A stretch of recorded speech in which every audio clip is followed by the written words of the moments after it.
Bonjour et bienvenue à tous au numéro 24 de la saison 2 de l'Hebdo des Irish Package, un numéro assez chargé, on démarre tout de suite.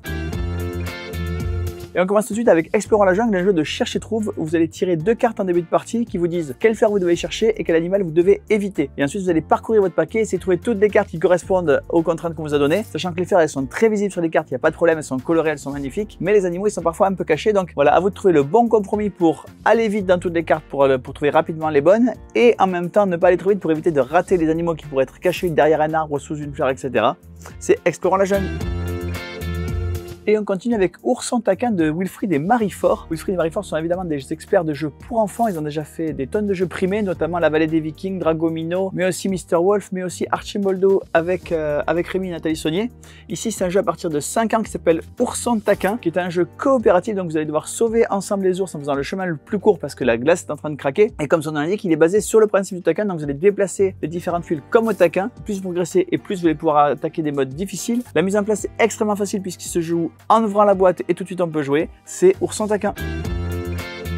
Et on continue avec Alice's Garden, dans lequel vous êtes un jardinier qui va devoir mettre en place un nouveau jardin pour la reine de cœur. Évidemment, vous savez ce qui se passe avec la reine de cœur, si ça se passe mal, on vous coupe la tête. Donc à vous de faire le plus beau jardin possible. C'est un jeu compétitif, mais il y a dans la boîte un mode solo. Vous allez comparer vos résultats avec les exigences de la reine de cœur. Vous allez piocher des cases un peu à la Tetris pour tout le monde. Un système de draft, vous allez chacun de votre tour sélectionner les tuiles à placer. Chaque sorte de tuile a des contraintes. Par exemple, les pièces d'échecs, il faut les poser sur les cases d'échecs. Les arbres, il faut les poser les plus loin possible l'un de l'autre parce que sinon, c'est pas un jardin, c'est une forêt et la reine n'est pas contente. Les champignons, il faut les placer un peu partout en ligne au cas où on en ait besoin. Les jardiniers, on va les mettre les uns à côté des autres et ils vont vous permettre d'avoir des bonus en fin de partie. Et évidemment, la reine de cœur déteste les trous dans son jardin parce que c'est de la perte de place. Donc, les trous à la fin de la partie vont vous coûter des points. Il y a 2 démarrages possibles dans le jeu avec plateau réversible. Vous pouvez jouer jusqu'à 4. C'est Alice's Garden.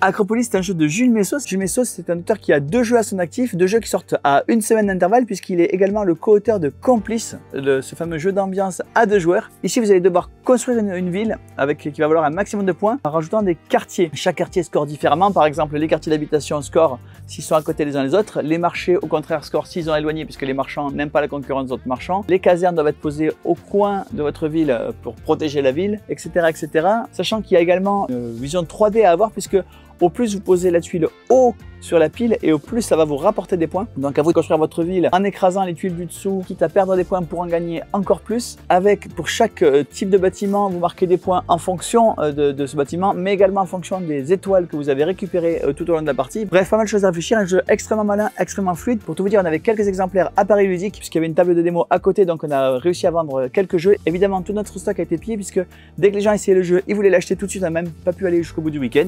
C'est Acropolis. Et on continue avec un premier jeu, c'est un jeu de Romain Lousser qui donc fait son premier jeu qui s'appelle 13 mots. C'est un jeu d'ambiance et de mots comme son l'indique, un jeu coopératif puisqu'à chaque tour un capitaine désigné, on lui donne un mot et il va devoir dire auquel des autres 13 mots de la table lui fait le plus penser ce mot et les joueurs marquent des points s'ils trouvent le mot qu'a désigné le capitaine et puis au fur et à mesure de la partie on va enlever les mots qui ont été désignés et évidemment à la fin de la partie on va compter le nombre de fois que les joueurs auront trouvé le même mot que le capitaine. Un jeu extrêmement simple qui permet de jouer avec tout le monde, c'est 13 mots. Autre jeu coopératif à 1 ou 2 joueurs, plutôt à 2 joueurs, mais il se joue également en solo, c'est Oko Voyage légendaire. Évidemment, comme vous le voyez, c'est basé sur la licence de Oko, cette BD qui est basée sur le Japon médiéval, d'ailleurs qui a été inspirée d'après l'auteur de ces parties de Légende des 5 Anneaux. Et donc ici, vous allez devoir identifier quels sont les courtisans qui sont des traîtres à la cour. Vous allez vivre pas mal d'aventures histoire d'identifier à la fin de la partie quelles sont les tuiles des courtisans qui sont des traîtres. Ça se joue en 45 minutes, c'est Oko Voyage légendaire. Et on continue avec un autre jeu coopératif, c'est Chronique d'Avel. C'est un jeu qui se joue à partir de 6-8 ans, qui est un peu une introduction au jeu d'aventure, voire au jeu de rôle. Le principe du jeu, c'est qu'au début de la partie, vous allez créer un personnage. Vous allez même pouvoir dessiner quel est votre personnage. Et puis, au fur et à mesure de la partie, vous allez vivre des aventures, récupérer des équipements. D'ailleurs, quand vous récupérez des équipements, vous allez directement piocher dans un sac à trésor. Si vous avez besoin d'un casque, essayez de trouver quelque chose qui a la forme d'un casque ou d'une épée. Votre but, évidemment, c'est de sauver le royaume d'Avel des dangers qui le guettent, notamment en affrontant les bêtes qui s'y trouvent. Extrêmement simple, une initiation vraiment au jeu d'aventure à partir de 6 ans, c'est Chronique d'Avel. Parce que parfois il est bon d'être méchant, voici Disney Villains, le jeu de cartes. Disney Villains, le jeu de cartes, c'est évidemment un jeu de cartes et de combos dans lesquels vous allez jouer le rôle d'un des méchants de Disney que vous allez choisir en début de partie. Et évidemment, c'est le lieu à tous les coups fourrés possibles, puisque comme vous êtes méchant, vos adversaires le sont aussi, et donc vont vous envoyer notamment des héros pour vous contrecarrer. Un jeu de Léo Colovini. Alors Léo Colovini, vous le connaissez peut-être, il est notamment l'auteur de Cartarena, de Intriga Venise, de Carolus Magnus, bref. Voilà, c'est un peu le Bruno Faidutti italien. Et s'il arrive avec la licence des méchants de Disney, c'est Disney Villains, le jeu de cartes.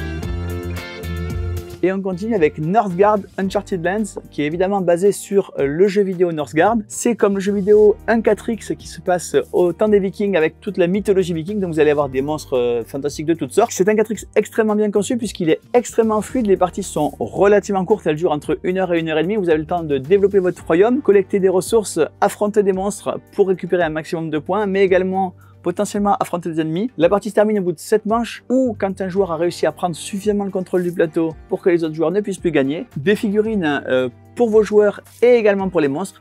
Bref, pas mal de choses dans cette boîte, c'est Northgard Uncharted Lands. Et on continue avec un petit jeu d'adresse, pas vraiment une nouveauté mais en tout cas une nouvelle version puisque vous allez pouvoir faire du lancer sur des pics et simplement vous allez marquer des points en fonction des pics que vous avez réussi à accrocher avec vos anneaux. Un jeu tout simple, idéal pour l'été, hyper transportable, le format est tout petit, c'est Ring Sticks. Et on continue avec 3 nouveaux puzzles qui impliquent le personnage de Loki. Loki, c'est un éditeur de jeux de société pour enfants qui a pour mascotte ce petit chien, c'est un corgi. Et voici donc 3 puzzles de 3 illustratrices différentes qui mettent en jeu Loki. Loki à la plage, Loki qui fait de la plongée et Loki sur une luge. Particularité de ce puzzle, c'est que dans chaque boîte, il y a le puzzle, le poster qui correspond au puzzle et également une petite figurine de Loki pour que les enfants puissent mettre en jeu Loki et utiliser à plein leur imagination. Les puzzles sont évidemment assez faciles, ça part de 12 pièces pour 3 ans, 35 pièces pour 4 ans et 70 pièces pour 5 ans, avec en plus une petite particularité puisque au dos des puzzles, les tuiles sont pas de la même couleur si Loki figure sur la tuile, ce qui permet de faire un premier tri au départ et d'aider les enfants à réussir le puzzle le plus facilement possible. Bref, une très jolie collection de puzzles avec Loki, Loki à la plage, Loki en plongée et Loki sur une luge. Et on continue avec Exploding Minions. Exploding Minions, c'est la version mignon de Exploding Kittens. Exploding Kittens, vous le connaissez peut-être déjà, c'est ce jeu où il faut éviter la patate chaude qui est la bombe. Et dès qu'une bombe explose quand elle est dans vos mains, vous avez perdu la partie. Et la partie continue sans vous jusqu'à ce qu'il n'en reste qu'un parce qu'il ne peut en rester qu'un. Et bien ici, c'est le même jeu. Simplement, au lieu des petits chats, on a des mignons qui vont également s'amuser avec les explosifs et les bananes. Évidemment, toutes les cartes sont thématisées mignons. Il y a évidemment beaucoup à lire, beaucoup à voir, beaucoup à rigoler. Un jeu d'ambiance tout simple, c'est Exploding Minions.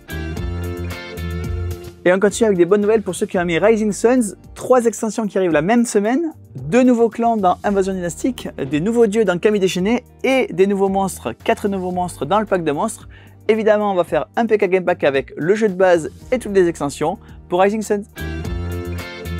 Si vous aimez les nouveaux dieux, en voici, mais cette fois-ci pour Ankh, les dieux égyptiens, donc le Panthéon avec 2 nouveaux dieux pour enrichir encore une partie avec des nouveaux pouvoirs, des nouvelles règles. C'est Ankh Panthéon qu'on mettra évidemment dans un PK Game Pack.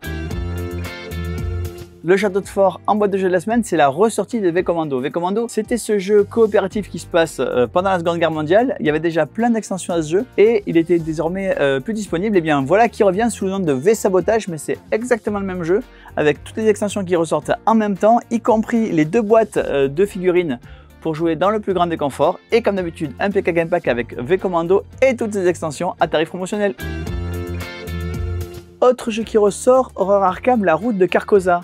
Vous le savez peut-être, mais Horror Arkham avant c'était plusieurs boîtes pour la même campagne au fur et à mesure des semaines et dans chaque boîte il y avait et des cartes pour les investigateurs et des cartes pour faire avancer l'histoire. Le format a changé, désormais il y a une boîte avec toute la campagne, donc toute l'histoire d'un coup, et une boîte avec toutes les cartes investigateurs avec de nouvelles cartes pour améliorer vos decks et faire face évidemment aux dangers de la route de Carcosa avec évidemment des nouvelles mécaniques. Si vous n'aviez pas attaqué cette campagne, n'hésitez pas, désormais c'est tout en 2 boîtes, tout est déjà sorti. Bref, voilà le nouveau format pour la route de Carcosa. Et bien voilà, le numéro 24 de la saison 2 de l'hebdo de Direct Package est terminé. La semaine prochaine, on sera tous à Japan Expo, donc il n'y aura pas d'hebdo. Il va falloir venir nous voir à Villepinte si vous voulez avoir des nouvelles sur les nouveaux jeux. Et moi, je vous dis à dans 15 jours.